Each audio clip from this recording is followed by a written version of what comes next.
भारत के वाणिज्य मंत्री पीयूष गोयल 22 सितंबर सन 2025 को किस देश में व्यापार समझौते के लिए गए? तो option B America, option B America,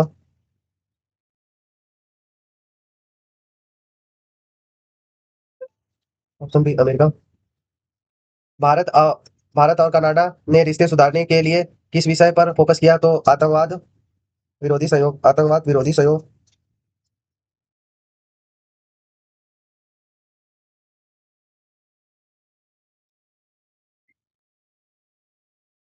प्रधानमंत्री मोदी ने किसे भारत का सबसे बड़ा दुश्मन बताया? तो विदेशी निर्भरता को। विदेश मंत्री एस जयशंकर 27 सितंबर सन 2025 को किस अंतर्राष्ट्रीय मंच पर भारत का प्रतिनिधित्व करेंगे? तो यूएनजीए, संयुक्त राष्ट्र महासभा, संयुक्त राष्ट्र महासभा। हाँ, भारत की स्थिति को मजबूत करने और वैश्विक आतंकवाद के खिलाफ रुख दिखाने के लिए जयशंकर भाषण देंगे। अमेरिका ने भारत पर हाल ही में किस वजह से टैरिफ लगाया? तो रूस से तेल आयात पर।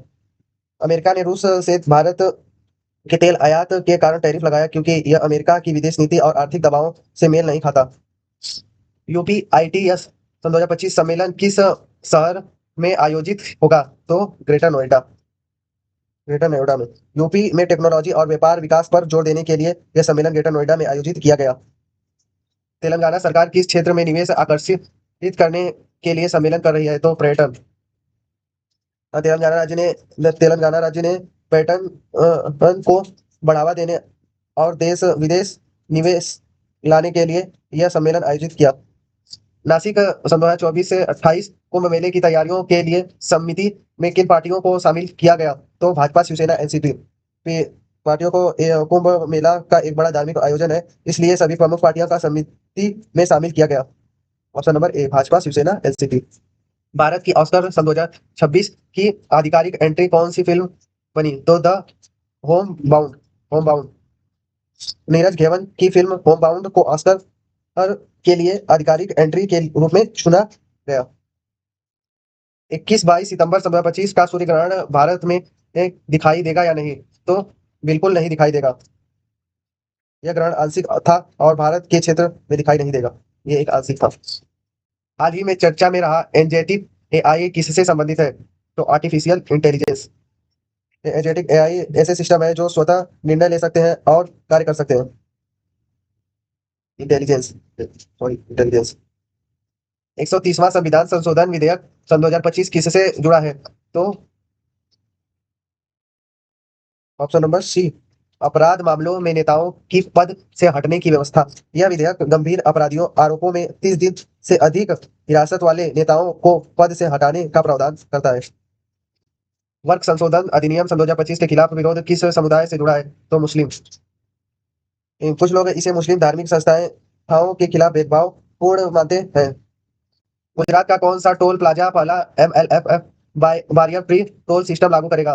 तो 84 सी। यह नया तकनीक आधारित टोल सिस्टम वाहनों को बिना रुके शुल्क वसूलने की सुविधा देगा। भारत का पहला मोबाइल टेम्पर्ड ग्लास कारखाना कहाँ स्थापित हुआ? तो ये नोएडा में। भारत में मोबाइल स्क्रीन बनाने की घरेलू क्षमता बढ़ाने के लिए नोएडा में यह कारखाना खोला गया। सन 2023-24 में भारत की साक्षरता दर कितनी पहुंच गई है? तो 80.9%। सरकार के शिक्षा प्रयासों के चलते साक्षरता दर में लगातार सुधार देखा गया। हाल ही में जीएसटी दरों में बदलाव कब से लागू हुए? तो 22 सितंबर 2025। इसे सरल बनाने और जरूरत वस्तुओं को राहत देने के बदलाव के लिए 22 सितंबर 2025 को जीएसटी लागू हुआ। हाल ही में बाढ़ से सबसे ज्यादा प्रभावित राज्य कौन सा है? तो पंजाब। NIRF सन 2025 रैंकिंग में कौन सा संस्थान पर रहा? तो मद्रास आईआईटी मद्रास। हर्ष ने कुल मिलाकर और इंजीनियरिंग दोनों श्रेणियों में पहला स्थान प्राप्त किया। भारत की Oscar entry home bound film के निर्देशक कौन है? तो नीरज घेवन, नीरज घेवन और होम बाउंड फिल्म के निर्देशक हैं जिन्होंने इसे ऑस्कर एंट्री के लिए चुना गया।